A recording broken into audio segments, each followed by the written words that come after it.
हिंदुस्तान के किसानों पर सरकार का आक्रमण हो रहा है। एक तो किसानों को जीप के नीचे कुचला जा रहा है, उनका मर्डर किया जा रहा है। बीजेपी के होम मिनिस्टर की बात हो रही है, उनके पुत्र की बात हो रही है, उन पे कोई एक्शन नहीं लिया जा रहा है। दूसरी तरफ पूरे देश के किसानों पर सिस्टमैटिकली एक के बाद एक आक्रमण हो रहा है। पहला आक्रमण लैंड एक्विजिशन बिल को रिवर्स करने का,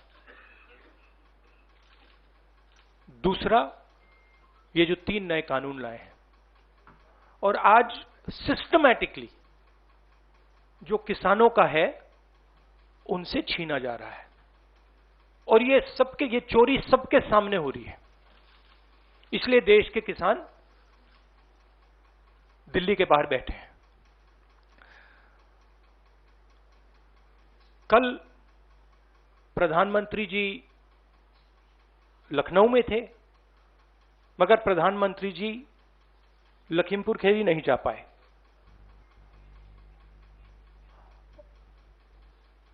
पोस्टमार्टम ठीक से नहीं किया जा रहा है और सिस्टमैटिकली जो भी कुछ कहे उसको बंद किया जा रहा है। ये जो यूपी में हो रहा है, किसानों को मारा जा रहा है, मगर इससे पहले हाथरस में भी हुआ था और उनके एक एमएलए ने भी रेप किया था। तो ये सिस्टमैटिकली ये एक नई तरीके की राजनीति हो रही है उत्तर प्रदेश में। क्रिमिनल्स जो भी करना चाहते हैं कर सकते हैं, चाहे वो बलात्कार हो, किसानों का खून हो, और जो मारते हैं, जो रेप करते हैं वो जेल के बाहर होते हैं, और जो मरते हैं वो जेल के अंदर जाते हैं। देखिए, हमारा काम, ऑपोजिशन का काम प्रेशर बनाने का होता है। जब हम प्रेशर बनाते हैं तब वहां पे कार्रवाई होती है। हाथरस में हमने प्रेशर बनाया, तब जाके कार्रवाई हुई। सरकार चाहती है कि हम इस मुद्दे को उठाएं ना, प्रेशर ना बनाएं, कि जिन्होंने मर्डर किया वो भाग के निकल जाएं।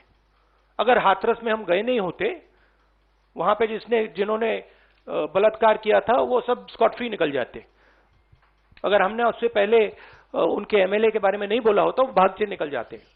तो इसलिए हम दबाव डाल रहे हैं। हम दबाव क्यों डाल रहे हैं? क्योंकि किसानों के साथ गलत काम किया गया है, उनको मारा गया है। और सचमुच बताऊं तो ये आपका काम है, आप लोग तो करते नहीं हो। जो आपकी जिम्मेदारी है उसको तो आप निभाते नहीं हो। उल्टा आप सवाल पूछते हो कि ये पॉलिटिक्स हो रही है।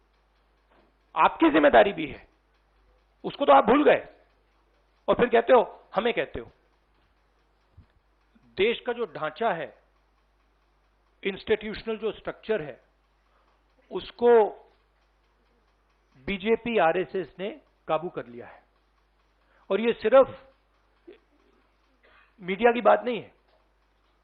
आप जानते हो मीडिया को किस प्रकार से कंट्रोल किया जाता है। इसी प्रकार से हिंदुस्तान के सब इंस्टीट्यूशंस को कंट्रोल किया गया है। सिंपल सा आंसर है।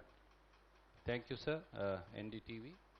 डिक्टेटरशिप, देखिए यहां पे जो डेमोक्रेसी हुआ करती थी, आज हिंदुस्तान में डिक्टेटरशिप है। सीधी सी बात है। राजनेता उत्तर प्रदेश में नहीं जा सकते। कल से हमें कहा जा रहा है कि भैया आप उत्तर प्रदेश नहीं जा सकते। छत्तीसगढ़ के चीफ मिनिस्टर जाते हैं, किसानों से मिलने जाते हैं, उनको कहा जाता है सेक्शन 144। ये कहते हैं मैं तो अकेला हूं, 144 कैसे लागू होगा? कोई जवाब नहीं। अब डिक्टेटरशिप किस बात की है?